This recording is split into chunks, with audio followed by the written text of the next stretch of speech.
The Dark Realities of Gen Alpha's Internet Addiction. A new video by Gen. This is a YouTuber that we've been watching through a very long time, and his reactions were always interesting because he does these investigations that leave some space for alternative thinking, which is exactly the thing that we'll be doing today. And today uh, we are investigating internet, specifically Gen Alpha's internet addiction. And why is it a problem? Dark realities associated with problems. Should be a very interesting video. With that being said, let's dive into it. Today I decided to dive deeper than anybody has done when it comes to the dangers of the internet to kids. And to do so, I talked to a Harvard doctor. And I'm also going to interview two moms that lost their kids to the hidden dangers of social media. As a parent, I failed. The grief, the pain, it's always there. I found my daughter dead the next day. There's a whole bunch of regret. Social media just needs to be safer. And since you're probably watching this while scrolling on your phone or procrastinating at work or school, I'll make it easy for you to pay attention. So here's some entertainment on the side. So as someone who, in a way, This is so annoying. Like, I actually didn't understand at the very beginning why this thing was done. I'm not saying that my attention isn't screwed up. I also often can't watch a very long video all the way without any side distractions. But whenever there's like stuff like this, or I don't know, let's say they put some lava melting or any type of action, it really annoys me because I get the weird instant distraction from it.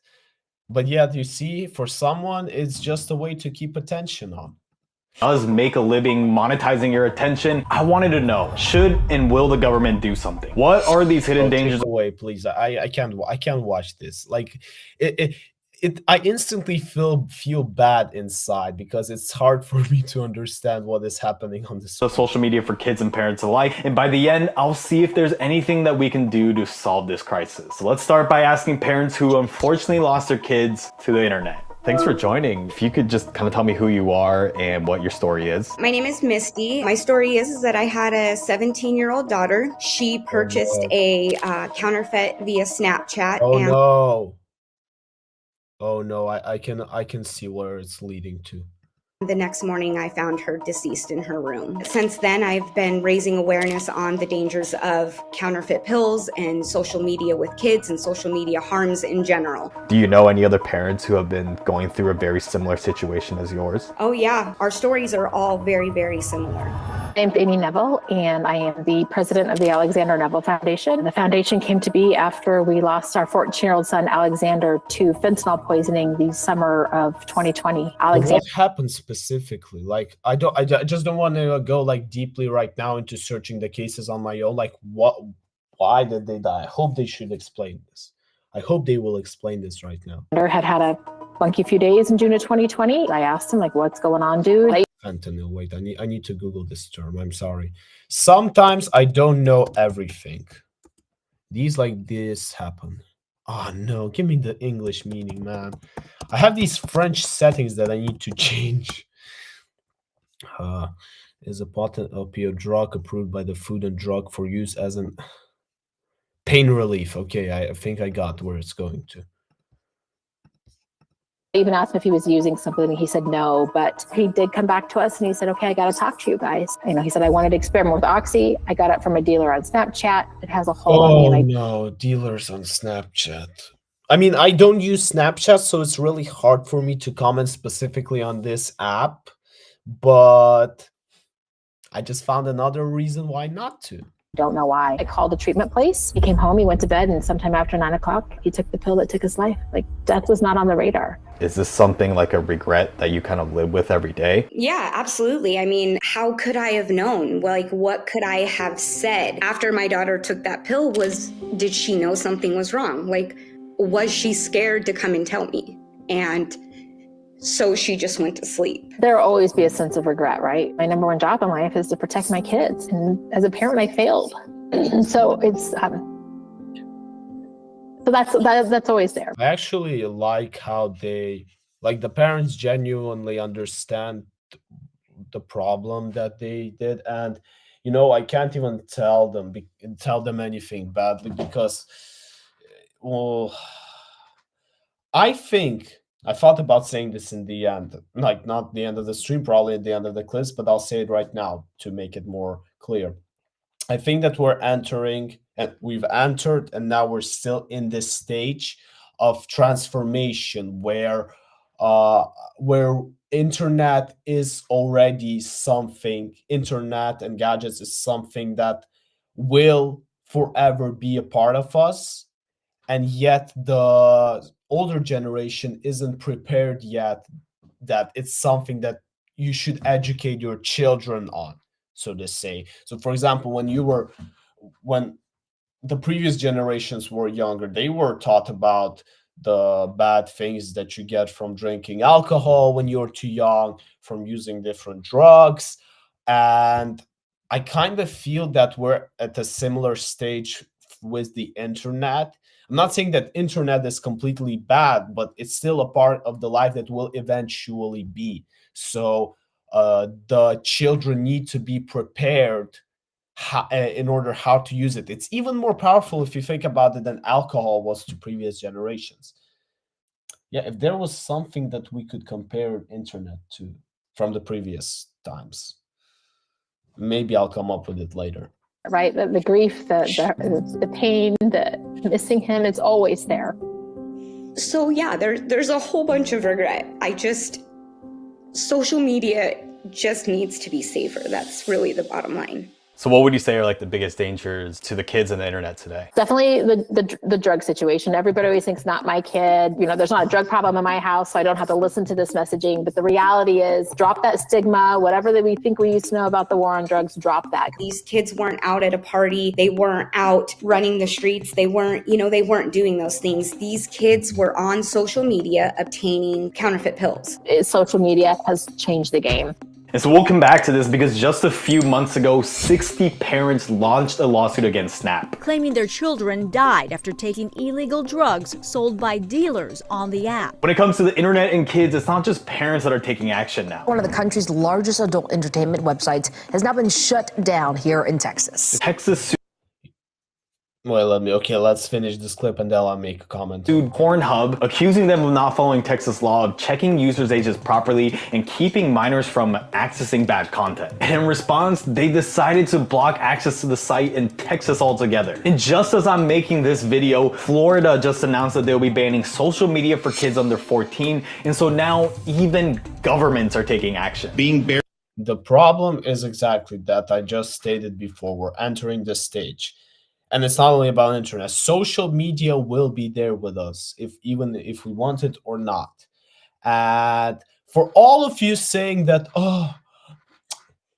free speech, even free speech has to be protected. The thing is, when people take it to a further way and they start manipulating, with these laws by banning something that shouldn't really be banned, well, that's where you try to find the consensus.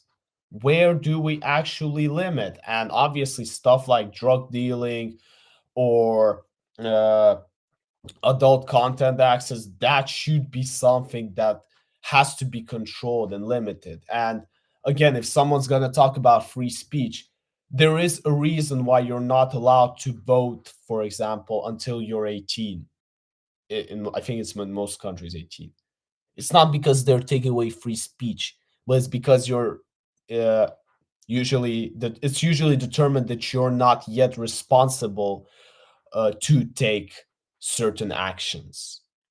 And I'm obviously for it. I am pro social media positive control, so to say. Buried in those devices all day is not the best way to grow up. It's not the best way to get a good education. But is this all just a bit extreme, or between stories like Misty and Amy and past events that's happened, does this make sense? Because when we go back to 2015, a game started circulating around the internet where it involved teenagers completing 50 dangerous challenges in 50 days. Yeah, so I remember this thing when I was younger. It was called Blue Whale. I'm not sure if it was the same in Europe, but oh my God, was that. was that common. Everyone knew about it. You know, in Eastern Europe, countries like Ukraine, like Russia, like Belarus, all of these, I don't know who started it. And actually, it got shut down in a couple months. But for some period of time, everyone knew that there was this thing in the internet. So a bunch of teens doing challenges, yeah, that should never go right. The game's Russian creator himself aimed to cleanse society. So what exactly was the challenge? The first few facts included waking up in the middle of the night and watching a scary movie. But here's where things take a dark turn because day by day the task grew more and more dangerous. Participants had to poke themselves with a needle, climb cranes, cut themselves, and then on the final day, it's called the Blue Whale Challenge. Okay, it was actually a thing in, oh my, I didn't even know that. Sorry, I was 10. I didn't even know that. I knew it was common in Eastern Europe, but oh my God, it was actually worldwide. And it's getting kids to hurt themselves and then post pictures and even videos of them doing it. The Blue Whale Challenge led 130 children to unalive themselves, and when similar games like Momo challenges also occurred in the past. This freak happened. Yeah, oh my God. You know, I have so many bad flashbacks right now. I'm not even, let's just cut to the next. It makes you think that one, kids are obviously easily influenced, but also the fact that people can influence someone at this level from anywhere in the world. The other thing too is there's the choking challenges out there. You know, our kids are not necessarily seeking these choking challenges, but they show up in their For You feed, they engage with the video, they watch the video, and then over time, Verkaufe an Millionen von Menschen online mit der Social Media und Marktplatzintegration von Shopify. They get bored and decide to try it one day, or somebody dares them to try it through social media, and next thing you know, they're doing these things. So like again, even if it's just a Subway Surfer, hopefully I'm keeping your attention at this point. Because when this is my job, obviously I'm gonna be biased. I'm not gonna be some boomer that says that we should ban social media or internet altogether. And so instead, I wanted to bring in an expert from Harvard who's way smarter than you or I, and who's also technically a boomer, what his thoughts are on this issue. Bruh. I mean, I know he's a Harvard doctor, and I know I'm not talking about myself, but who knows who's watching your video? Come on, respect the audience. He's not the guru of it all. I am Michael Rich. I am a pediatrician. I'm the founding director of the Digital Wellness Lab and the Clinic for Interactive Media and Internet Disorders. What is an impact on media today on kids that isn't that commonly known? I think an impact is that they live in a larger world than kids ever have before. They have access to virtually anybody, anywhere, at any time, which is phenomenal as an educational tool, but is potentially worrisome because they can wander anywhere. So they need to be informed and empowered to make the right choices for them in that environment. What platform has caused the most problems? We don't look at it that way. We look at it as what uses of these platforms is more or less harmful. Well, I think that algorithms that lead you to negative places. Say a young person is interested in being healthy. They go online, they look up being healthy, that gets equated to being thin, that gets equated to eating less, and they go down the rabbit hole of an eating disorder. Teach them critical. Well, yeah, this is also another problem. You know, the kid is dumb. Sorry to break it, but the kid is dumb, and they really need guidance on what is the correct thing to follow or just to, and that's where internet needs control more than ever. Thinking by bringing some cognitive dissonance in. And to be honest, I can relate, man. I've been watching like a lot of shorts recently, and I always feel so guilty after these binge sessions, and maybe it's just my ADHD, but do any of you guys ever remember a short that you watched? Like if you watch shorts today, try and remember one short that you watched. Okay, let me think. Let me quickly think of a short that I watched today. Okay, the thing is, I often rewatch shorts. I very often go into my saved playlist. So, for example, I watched the short with the wolf from Puss in Boots, and then I remembered I watched another short from New Girl, the scene with Schmidt where I think her name is Sadie, where he books an appointment and she explains her how to be good in bed. So, but the thing is, I actually, because I engage into watching shorts, and that's, I think, another thing that a lot of the people don't have today is they just keep scrolling. I don't want to brag that I'm some sort of exceptionalist, but I think I have actually the opposite. That the problem is when I watch a short, I get super adjusted to it, and then I have to rewatch it again sometimes because, well, if I like it, I rewatch it. So I still have hope, at least. I hope that you too do. Come on. Right? Like, that can't be good for our brains. Because whenever I'm watching shorts all the time, I've noticed that it's making it harder for me to focus on my work or my craft. Where even in these interviews that you've seen so far, there's been some instances where my mind is completely wandering when I should be fucking listening. But like, look, I'm 27, so I did grow up in an age where I knew a life without iPads, but now you see these 13-year-olds growing up and all they know is being an iPad kid. And I swear it's the saddest shit seeing that when you're at like a restaurant and you see these kids buried in their iPad with their parents looking all stressed and tired, but also happy that they finally shut up. But anyways, before we get back to what happened with Snap, I want to do a little bit of an experiment and see what— The worst thing is actually watching people being like glued to their phones while they're walking. You know, it's a bit confusing. At least when you listen to music, you kind of look like you have your head in front. Plus, you never know if they're actually watching. Maybe someone just puts it in order to have some calm sound, but they're still prepared. But the eyes that they're looking on the screen, they spoil it all. What it's like to be a 14-year-old iPad kid today. And so to do that, I'm going to create a TikTok account and put my age as 14 to simulate the type of content that I'll get at that age. I actually saw this article where it's essentially saying how TikTok, within 30 minutes of joining the platform, it started showing content like eating disorders and self-harm to people as young as 13. Am I too depressed to eat? Yes, but 2 weeks, 10 pounds off. It doesn't matter how young you are, it's going to start just pushing content that's going to get you to stick to that platform. So I'm going to start creating a new account here. You should do like a stream where I go do some experiments like this. I think this could be fun. It won't be quite a reaction, but it will be something I will be able to fit in my schedule. You know, some experiment stream. Okay, so I'm just going to sign up. So what would 14 years old be? I guess since the 2020, wow, right. 2010. That's wild to think about. I was born in 97, so.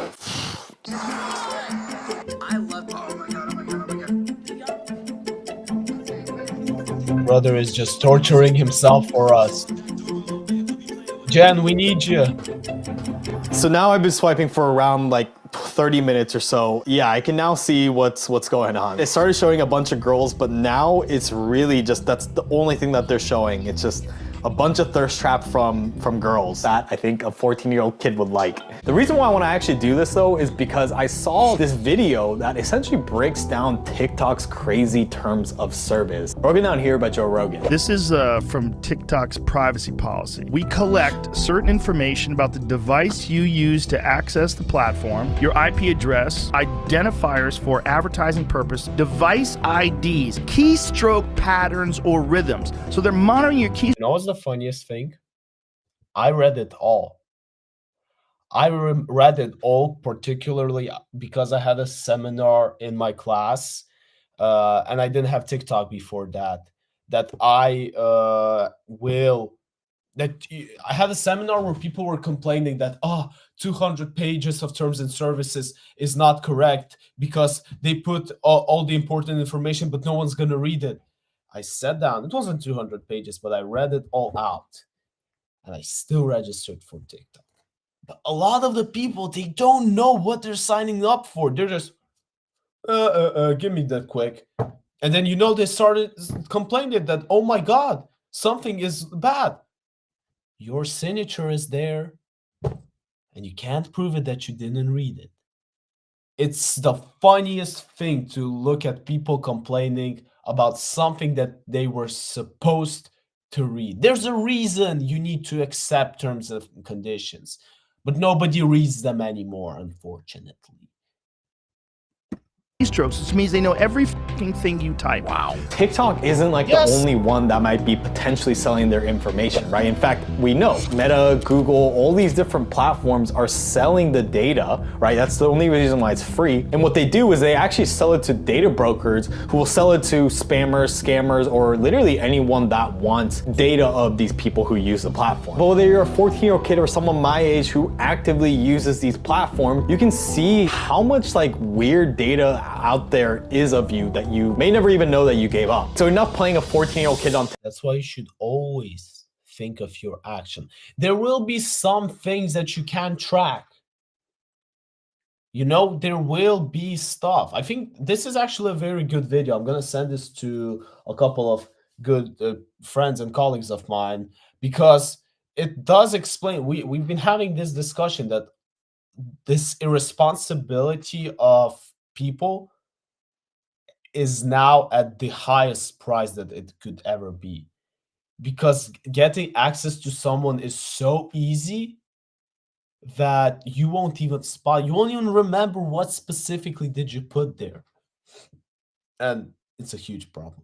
The people have to figure out how do they solve it, because eventually one day you don't need a lot of cases. You just need one case where it hits you hard, where, I don't know, a scammer gets all your money, or someone signs something under your name and you now all of a sudden owe something to random people. I don't know, but you are preparing so that you can avoid that one particular day. TikTok. Now what I want to do is to Google myself. So let's do this quick search, right? I'm just going to search up my name. So obviously for me, it makes sense that a lot of this information is public, but I'm willing to bet you probably see like your email, phone number, home address, like all out there on Google. So since I use the internet all the time and I'm giving out my data, that's why I use Aura, today's sponsor for this video. Okay, this is advertisement, which I'm not getting paid for, so why should I show it to you? Harder to keep kids safe online, especially with apps like Snap. Essentially, your daughter was connected to a drug dealer through Snapchat. Who do you blame for what happened? I absolutely blame Snapchat. You know, they are very aware of what their platform is doing, and they're not taking any accountability. They're not working with us to try and make it a safer platform. This increase in drugs to our adolescents, I blame on Snapchat. They are the largest open-air drug market in existence, especially when it comes to our adolescents. And they've chose to sweep it under the rug rather than educate the communities about it, or put out real warnings about harms on their platforms, or hey, parents, you should be looking out for these things, as we did. So I'm sure everybody knows. So before we get any comments that, oh, it's the responsibility of parents to teach them, blah, blah, blah, blah, blah, blah. Let's take a literal example. I don't know. A kid goes to, I don't know, let's say a school. A kid goes to a school or a kindergarten, doesn't matter. But let's take a school particularly. And on that school, there in the park, there are drug dealers hanging out there. And the school knows that this thing can happen, but takes no action to, so to say, stop the dealers or to prevent them on being there and trying to push something to their children. That is why you blame the school, not because it's particularly responsible for the kid buying drugs. Obviously, the parents have had their share of fault, but it's by providing this platform, which now is somewhere in pixels on internet instead of a physical yard. That is the reason why Snapchat and a lot of different social medias get their blame for. It's for, as we said, particular irresponsibility and the platform that they provide. But Snapchat is an app that gained a lot of popularity, mainly due to their disappearing message and photos. And growing up too, it was obviously popular amongst young kids because now parents never download it, never will. can't really see the message that you're sending and receiving. And as discussed, one of the biggest risks that children face on Snapchat is just how easy it is to get in contact with strangers. And so with that, Snapchat essentially became a gateway for abuse and sextortion. It's sad to look at an entire banner full of all of these children's faces that are no longer with us, all from Snapchat. They're all Snapchat cases. But parents are now taking a stand. In late 2023, parents of 60 teenagers sued Snapchat, alleging it facilitated their children's drug acquisition, resulting in overdoses. But that's not the only legal problem that Snapchat has. In 2020, a Virginian man was sentenced to 50 years in prison and used Snapchat as a tool for his crimes. He even used a different alias on Snapchat to hide his identity. But that's not all, because there's countless stories of these predators using Snapchat as that tool or gateway. What are some specific changes you want Snapchat to make? We just want them to be aware of what's happening, make it safe. You know, after my daughter passed away, I reached out to Snapchat immediately, letting them know, hey, we need to get into her Snapchat. This is what happened. To this day, even with police involvement, Snapchat has not responded. They're not interested. I see a problem in this is by the access you provide. So for example, if Snapchat, but again, no, actually screw it. Let's take, for example, a house. If I invite someone into my house, I should know particularly what they are doing. I might allow something, I might I'm still in control and I might access stuff, you know? Somewhere maybe we agree that, okay, I don't get too personal into you, but it's my house. You know, same here with Snapchat. If you don't, in order for this to be somehow controlled, Snapchat needs access, and Snapchat needs to be allowed to track your information, track your messages, track what you're doing basically there. And for people who are going to complain to, oh, now I don't have personal freedom and etc., well, then think what you're putting on the app. Maybe that will actually help people think, because they will know that, okay, access to my address will be available to anyone, to random people who are sitting, I don't know where Snapchat is located. Let's somewhere in the US or in Sri Lanka, I don't know. My photos, I can't show them, I can't send them because they will be shown again. Maybe this is actually the right thing. Yeah, give unlimited access to anyone, literally to anyone. I swear, maybe that will wake up the thinking process in people's minds. This drug content, remove these dealers, but preserve it at the same time. They need to be more proactive in that. And then, exactly, and then Snapchat as the owner of the house could come there and say, yo, drug dealer, we don't allow guys like this. Get the hell out. But they need to know who it is. They need to be able to track this. And they need to be more thorough. All of these online companies need to have a duty of care. And what I mean by that is, so for example, if I had a hotel and there was a sex trafficking ring in my hotel and I knew about it and I didn't do anything about it, I would be held accountable for that. It's out of control. And we're the fallout from that. And as we discussed earlier, I literally was spilling the segment that she said for like 2 minutes. Governments are now starting to crack down on this issue of internet and kids' safety. But at the same time, should these governments be interfering with these platforms and potentially violate free speech? So what are some specific examples, like let's say if you're part of the government, right? What role would you want to play to stop playing defense and being, I guess, more on the offensive regarding them? I think we have to understand that the shared interactive media space, the internet, is our new town square, if you will.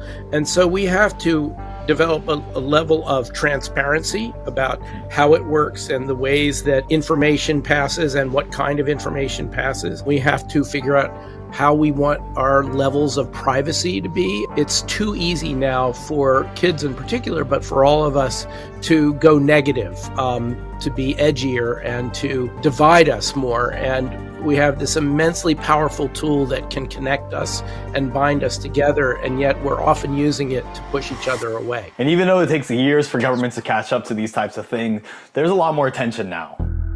Because in January, as covered in our free weekly newsletter, link in bio, CEOs of big social media companies were summoned to a hearing, but why? CEOs of Meta, TikTok, Discord, X, and Snap all appeared in front of senators over these child safety concerns. And it shows that it's not just Misty and Amy and Snapchat, but all these platforms were being accused of exploiting teens and their mental health. And look, the only reason these guys were there is because their platforms are the most popular.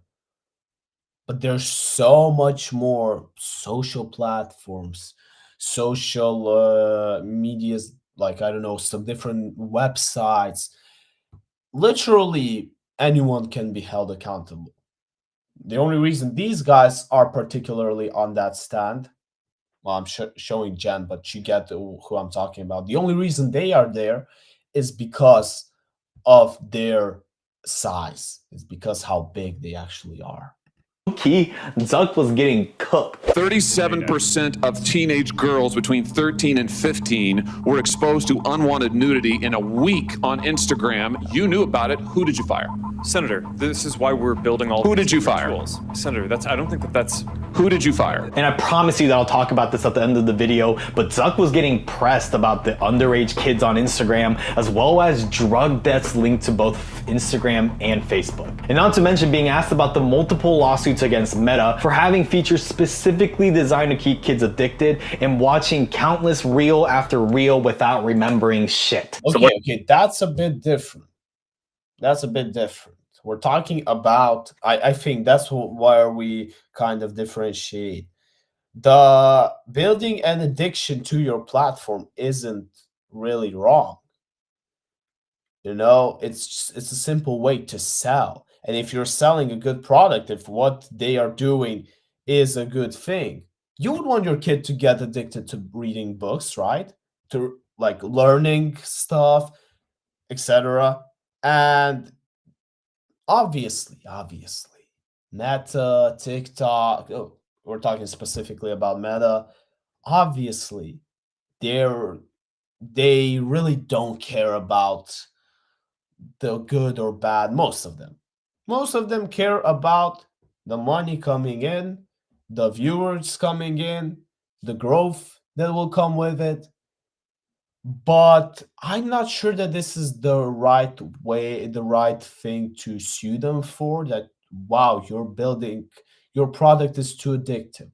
The only reason I think this actually is out there is because it's targeting towards kids.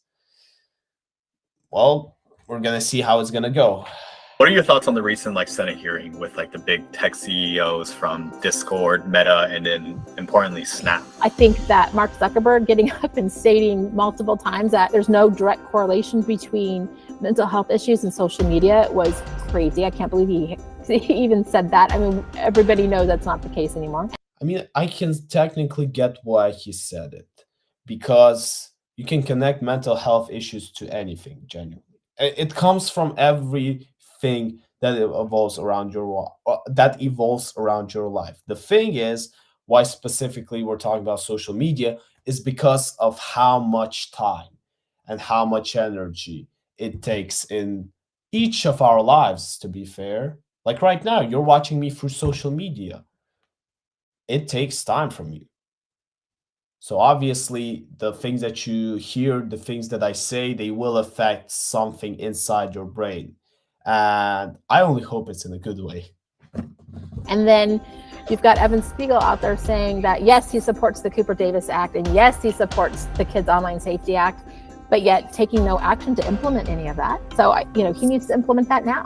I mean, it's good to see, right? Like, we have to talk about it. So for me as a parent, yes, I'm glad that there is conversation that's happening. I just want action behind it. I think that it is, like I said, it is good that we're talking about it, but there is so much that needs to be done to make it safer. I think it is unfortunate that we have polarized this argument to the point where they feel they have to legislate against the tech companies as opposed to figuring out ways to help work the system to make it a more useful, healthy system. And look, there's been countless of these Senate hearings so far with nothing happening, but this time was a little bit different because something unexpected happened. Would you like to apologize for what you've done to these good people?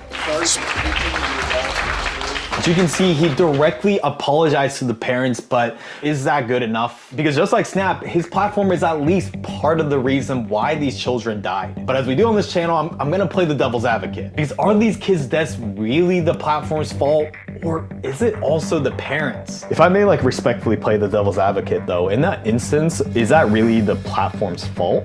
Or in that instance, was it more so the culpability on the drug dealer? It does seem like Snap was kind of like the medium in which they communicated. Absolutely. I don't know whose quote is this, but I think it's about a gun that, yes, you didn't pull the trigger, but you're the one who took the bullet, charged the gun, and gave it into his hand.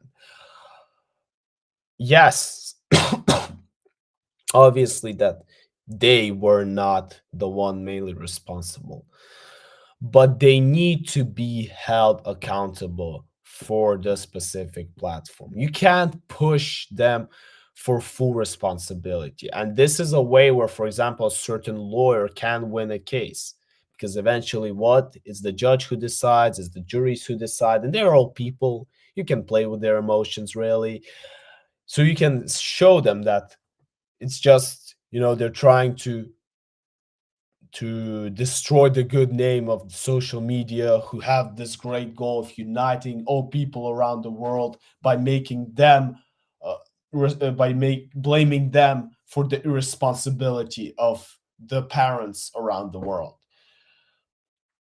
Is this a solid argument? Probably a good lawyer can make it sound better, but I don't think it's the devil's advocate. I think that it's just the thing that you can't exclude them, but you can't really say that it's all their fault. And we're not saying Snapchat's all to blame at all. What we're saying is you have a responsibility with this platform. If you know that this is taking place, why not work together to make it a safer place? We're saying we need to make it safer for the kids that are on the platform. That's it. You can use it responsibly. I understand that. However, we have a whole drug epidemic that's happening right now, and our kids are dying, and they're using Snapchat to obtain those pills. Imagine if ChatGPT and Canva had a baby. That's at Creative AI. It's the only generative AI designed.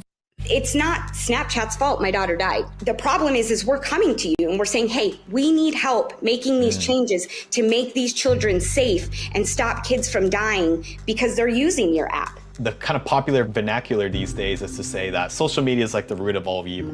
Where do you stand on that? I'm not one of those parents that's trying to get rid of social media. I know that's not a realistic expectation, okay? I fully get that. And I myself use social media, right? I mean, it's connected me to family I haven't seen in years and years and years, But if you look at the rise in mental health issues, it rises at the same rate as social media. So we know there's a direct correlation. It's very human and frankly, very lazy to seek a binary answer to a complex and nuanced question. This idea that if we only got rid of smartphones, if we only got rid of social media, everything would be okay. Well, guess what? All of these trends of increasing anxiety, increasing depression, things of that nature were already in place. Do social media amplify and accelerate things? Absolutely. And those are the things that we can work on with the algorithm. But I think that we've got to step back and say, what kind of world do we want to live in? How do these tools fit into that? And how do I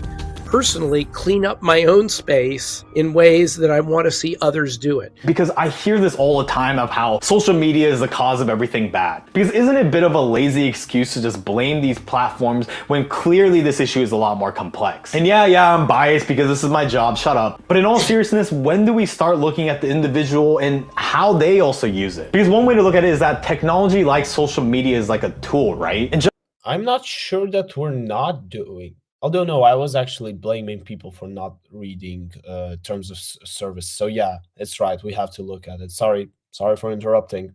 Just how you can use it to feed you brain rot content, you can also have it feed you valuable information and content like my video, and also connect you to people from around the world. Like, that's powerful. But at the same time, we do have to remember that we're talking about kids that are easily impressionable. And so when we talk about technology, what happens when tech companies start pushing their own agenda and influence through what we see. Because this might be something that I don't think people are talking about enough when it comes to AI and how it can start influence. Researchers who developed Imagen in 2020 warned that AI could harm by spreading misinformation, but also could start excluding communities. Like here, take a look at this prompt and then Can you generate an image of a 19-year-old? For me, it should be an illustration. Okay. what was generated after.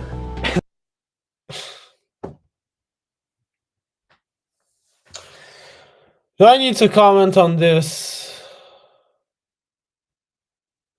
I'm not even going to talk about the weird science here. No, I mean, you got it even better. So obviously not historically accurate in that a group of Nazi soldiers were shown as people of color. And then let's take a look at this another example here. Okay, hold up. Why does bro kind of look like me in 30 years? So I doubt any US senators in the 1800s was Asian. I was probably building railroads and shit. And this diverse choice that was rolled out by Gemini was noticed by a lot of people, including this former employee of Google. So since then, Google has apologized for what it describes as inaccuracies in some historical image generation depictions. In supporting that, one might say that this is just an overcorrection of AI's long-standing racial biases. So look, I think it is At the end of the day, AI and social media are controlled by people. And those human beings are going to do whatever they want. Unless other people come and they somehow try to stop them or limit them, fight with them. And that Senate thing, that was also one of these fights. You know, they got tired from the harm social media was bringing. They took them to a court and decided to get tough on them. And it's going to be the same with all of the new ideas and what's coming after AI. That all will happen eventually. Let's finish the reaction and then I will add some more. bit extreme to just say that AI is now going to start erasing history, but most importantly what this shows is how technology has the potential now more and more to increasingly influence us in how we see the world. So then, what the hell can we even do? If you could leave a message to every parent out there on how to handle their kids' online activity, what would it be? Follow the things that they're following. Make it a rule that they have to follow positive content too. You know, they can follow groups like our foundation or other groups out there that are doing drug prevention education. Get them to follow those things. Phones have no place in the dining room. They have no place in the bedroom at nighttime. There are a lot of things, but it's less about individual rules than it is about the expectations we have for each other. And what are they? That we be present for each other, that we not be staring at our phones when we're with each other, etc. Talk to your kids, be open and honest with them. They know so much more than we think that they do. Kids are scared to talk to their parents because they're afraid they're going to be in trouble, you know? And so if we give these kids a safe space to talk about things like this, we might be able to find out more of what we need to know. But sometimes it's the parents themselves that are putting their child in danger. A disturbing investigation led by the New York Times looked into the world of underage modeling on social media, where moms are the ones posting. Oh no, this is I can't. I don't want to even. Do I have to? I mean, he did blur it. Photos of their daughters as young as 8 on Instagram just for some extra followers and money in the bank. You can already guess the type of people that these pictures and accounts are attracting. And it's not like these parents. I have recently seen a very dangerous video. I don't know why it got popped into my feeds, but it was Luis Suarez's daughter, and there is apparently like some fan account of her, and they edited these shining reels, you know, by physically glorifying her looks. The girl is 15 and already having accounts. And this is something that got popped up in my feed. You know, I who is mostly, you know, sports, philosophy, that's where we stay. And even it got into my, somehow it squeezed past all of it to be shown on my screen. So imagine about someone who, you know, consumes way weirder and way I don't even know how to use the correct adjective. What would be a good adjective to this? Just let's say just worse content. Can you imagine what the algorithms offer them? They offer them this.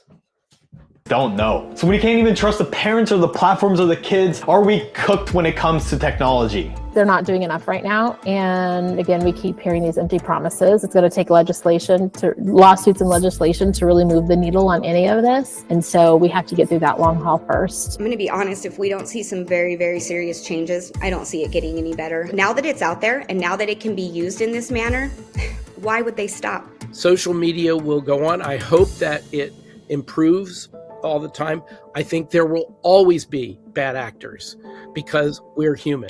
There are always going to be people who will figure out ways to exploit each other, either for profit or just for pleasure. We do have to educate and empower young people to both protect themselves and each other from harm on the outside, but also be producing, because this is now, media are not just a receptive thing anymore. And so I think what the point is that no matter you're a Gen Alpha or a Boomer, just like a bad diet, what you regularly consume is going to impact how you think, how you see the world, and what you put out into the world. And it's something that made me think, because ever since I've gone full time to build the next big middle ground media company, I have to be honest, I don't think I'm going towards a good path. Just like Amy and Misty would say that these platforms are only after maximizing profits over kids' safety, as corny as it may sound, I feel like I've been doing something similar, but chasing views over impact. And it's something that I've been thinking about a lot, because if I honestly and genuinely want to inspire others to consider other perspectives and help us change how society approaches issues, if I'm the one compromising on my values, there's no f***ing shot we'll even get closer to our mission. Because just like this video explored, whether we like it or not, there's no denying it. Just like how you're watching this online from anywhere in the world,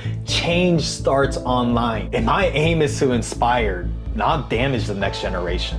And if you agree, help us by signing up to our free weekly newsletter, Bridging the Bias, to join our mission of changing the way people approach issues. Or you can just watch this next video here. I mean, I'm not gonna lie, the reason why I didn't skip that straight up advertising, because it is a great YouTuber and I really enjoy every single video I watch it from him. The guy really does a great job, and honestly, I respect it.